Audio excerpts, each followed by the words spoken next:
অসম চুক্তি 6 নং দফা অতিৰিক্ত ৰূপায়ণ কৰক EIF বাতিল কৰক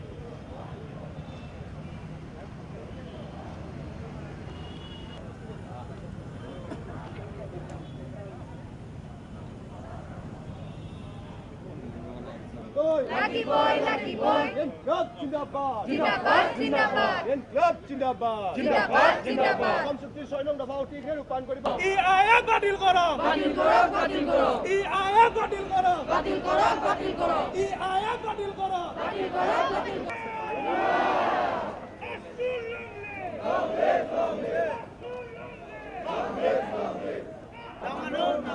কেন্দ্ৰীয় চৰকাৰ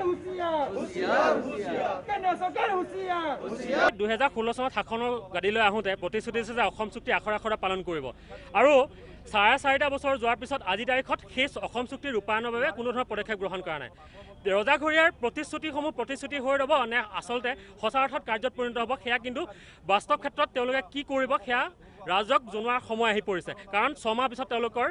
পৰীক্ষা দিয়াৰ সময় 6 মাহ পিছত তেওঁলোকে অসমৰ ৰাইজে সেই পৰীক্ষাত নম্বৰ দিব গতিকে আমি আশা কৰোঁ যে অসম চুক্তিৰ যি উচ্চস্তৰীয় সমিতিৰ প্ৰতিবেদন যোৱা 6টা মাহে দিছপুৰতে ৰূপ পৰি ৰ'ল সেই 6টা মাহে যি পৰি ৰ'ল সেয়া দিল্লীলৈ পঠিওৱাৰ বাবে অসম চৰকাৰ আৰু ভাৰত চৰকাৰে পদক্ষেপ গ্ৰহণ কৰি পেলাই অসম চুক্তিৰ উচ্চস্তৰীয় সমিতিৰ প্ৰতিবেদন আখৰে আখৰে পালন কৰাৰ বাবে পদক্ষেপ গ্ৰহণ কৰিব আৰু সমান্তৰালভাৱে কা বাতিল কৰাৰ বাবে পদক্ষেপ গ্ৰহণ কৰিব অসমবাসীয়ে দীৰ্ঘদিন ধৰি কাৰ বিৰুদ্ধে আন্দোলন অব্যাহত ৰাখিছে আৰু এই কা আন্দোলন চলি থকাৰ মাজতে EIA আমাৰ ওপৰত জাপি দিয়া হ'ল পাৰিৱেশিক প্ৰভাৱ নিৰূপণ অধিসূচনা 2020ৰ জৰিয়তে আৰু এই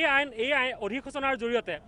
সমগ্ৰ অসম উত্তৰ পূৰ্বাঞ্চলৰ যিসমূহ খনিজ সম্পদ বনজ সম্পদ তাৰ ওপৰত ভাৰত চৰকাৰ বা একাংশ বনিয়া যিয়ে ভাৰত চৰকাৰৰ সমগ্ৰ